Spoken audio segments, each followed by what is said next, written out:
اللہ تعالیٰ قرآن میں ارشاد فرماتا ہے، اور اللہ تعالیٰ جب کسی چیز کا ارادہ کر لیتا ہے تب وہ کہتا ہے کن ہو جا، بس سب ہو جاتا ہے۔ یہ آیت اللہ تعالیٰ کی طاقتوں کا مکمل خلاصہ ہے۔ قرآن انہی دو لفظوں سے شروع ہوتا ہے اور انہی دو لفظوں پہ ختم ہوتا ہے۔ مجھے اپنی زندگی میں اکثر وہی لوگ ملے جنہوں نے مجھے یہ بتایا کہ نصیب کا لکھا کبھی نہیں بدلتا، اور تب میں بھی ان کی اس بات پہ یقین کر لیا کرتی تھی کہ واقعی لکھا ہوا مقدر واپس نہیں مڑتا۔ بس اتنی سی بات مجھے اللہ تعالیٰ سے کتنا دور لے گئی، اس کا اندازہ میں خود بھی نہ کر پائی۔ ہمارے معاشرے کی سب سے بڑی بیماری یہ ہے کہ ہم میں سے جس کا جیسا ایکسپیرینس ہوتا ہے وہ اسی کی بنا پر اس چیز کی ایک خاص ڈیفینیشن بنا لیتا ہے، اور پھر لوگوں کو روک روک کر وہ سناتا رہتا ہے، اور شاید اس میں ان کی بھی کوئی غلطی نہیں، کیونکہ ان کو تب ایسا ہی لگتا ہے کہ یہ جو اس نے یاد کر لیا ہے یہی اس کی ایگزیکٹ ڈیفینیشن ہے۔ حالانکہ تم کسی بھی چیز کو ایک نظریے کی بنا پر پیش نہیں کر سکتے۔ وقت کے ساتھ ساتھ نظریے بدلتے رہتے ہیں۔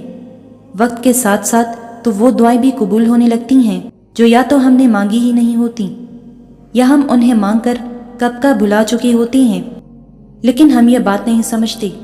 ہماری جنریشن کا یہی تو سب سے بڑا مسئلہ ہے کہ ہم میں ٹھہراؤ نہیں ہے۔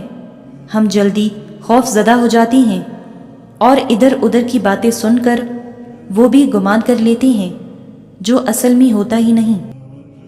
کیونکہ ہم اللہ تعالیٰ سے دور ہیں، ہم اس پہ یقین نہیں رکھ پاتے۔ ہم سوچتے ہیں کہ ہمارے ارادے تو اتنے مضبوط تھے تو پھر یہ کیسے ٹوٹ گئی، اور ہم یہ بھول جاتے ہیں کہ جو ایک ذات اوپر بیٹھ کر منصوبے بنا رہی ہے وہ سب سے بہترین پلانر ہے۔ لوگ ہمارا برین واش کرتے رہتے ہیں اور ہم انہی کے لفظوں کو سچ سمجھ بیٹھتے ہیں، یہ سوچے بنا ہی کہ جو کن کہتا ہے وہ تو سوچ کو بھی پل میں بدل سکتا ہے۔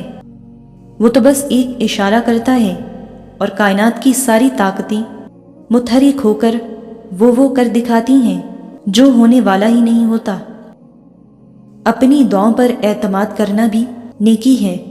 جب ہم تنہائی اور خاموشی میں دعا مانگتے ہیں تو ہم اس یقین کا اعلان کر رہے ہوتے ہیں کہ ہمارا اللہ تعالیٰ تنہائی میں ہمارے پاس ہے اور وہ خاموشی کی زبان بھی سنتا ہے۔ دعا میں خلوص آنکھوں کو پرنم کر دیتا ہے، اور یہی آنسو دعا کی منظوری کی دلیل ہیں۔ دعا مومن کا سب سے بڑا ہتھیار ہے۔ دعا ناممکنات کو ممکن بنا دیتی ہے۔ دعا زمانے بدل دیتی ہے۔ دعا گردش روزگار کو روک سکتی ہے۔ دعا آنے والی بلاؤں کو ٹال سکتی ہے۔ دعا میں بہت قوت ہے۔ جب تک سینے میں ایمان ہے دعا پر یقین رہتا ہے، جس کا دعا پر یقین نہیں اس کے سینے میں ایمان نہیں۔ اللہ تعالیٰ سے دعا کرنی چاہیے کہ وہ ہمیں ہماری دعاؤں کی افادیت سے مایوس نہ ہونے دے۔ جب نہ ملنے کا خوف ستانے لگے تو یقین سے دعائیں مانگنا۔ جب صبر نہ آ رہا ہو تب جائے نماز اٹھا کے اس پر خوب رونا۔ جب ہمت ہار ماننے لگی تب سجدوں میں اس سے ڈھیر ساری باتیں کرنے لگنا۔ جب سکون نہ پہنچ پا رہا ہو تو تہجد پڑھنا۔ جب اس سے تسلی ملتا دیکھنا چاہ رہی ہو تو قرآن کو پڑھ لینا۔ جب انتظار نہیں کر پا رہی ہو تو بس اس کے کن ہونے کا انتظار کرنا۔ جب وہ مشکل وقت لاتا ہے تو راستہ بنا بھی دیتا ہے اور دکھا بھی دیتا ہے، مگر اس عمل کو بے حد صبر درکار ہوتا ہے۔ کن سے فیکون تک کا سفر نہایت طویل ہوتا ہے، مگر جب انسان یہ سفر طے کر لیتا ہے تو غم مختصر رہ جاتا ہے۔